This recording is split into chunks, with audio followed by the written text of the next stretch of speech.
On est dans un paysage naturel, magnifique. Mhm.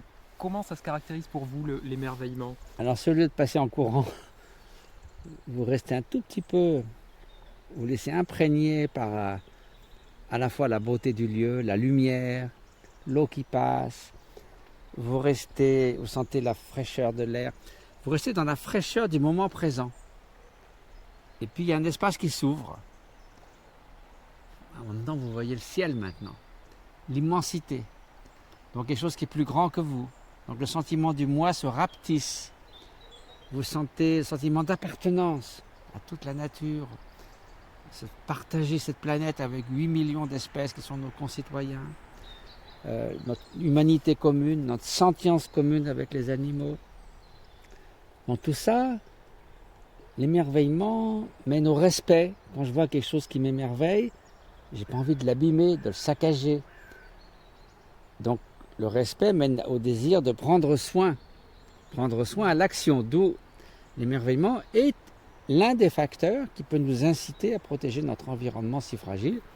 Et comme on sait que voilà, la question de l'environnement est le grand défi du XXIe siècle, bon, ce n'est pas l'émerveillement qui va résoudre la question, mais c'est un élément constructif et positif et inspirant, si vous voulez, qui un peu, fait un peu le contrepoint des nouvelles quand même très dramatiques sur ce qui se passe avec le CO2 qui continue à augmenter en flèche.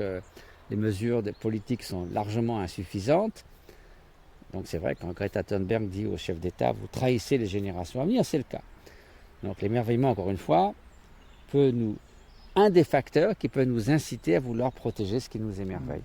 Et au point de vue méditatif, c'est vrai, on peut rester personnellement des heures, entendre le bruit de l'eau, et puis à passer à un régime plus contemplatif et plus intérieur, où en quelque sorte la méditation extérieure se mêle à la méditation intérieure, cet espace très vaste extérieur, vous le retrouvez au fond du fond, cette nature, cette présence éveillée en vous, et si vous vous reposez dans cette présence éveillée, c'est une forme de méditation.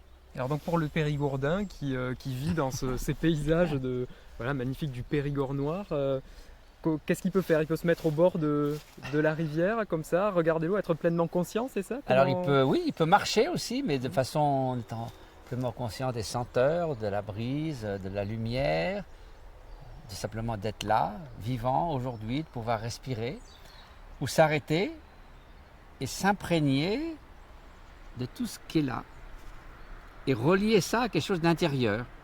Et c'est vrai que quand vous êtes dans cet état de disponibilité, ce qui va surgir ensuite, c'est davantage sur le régime de la bienveillance, de l'ouverture, du respect, que de la haine, de vouloir détruire, d'aller tuer les animaux à droite à gauche.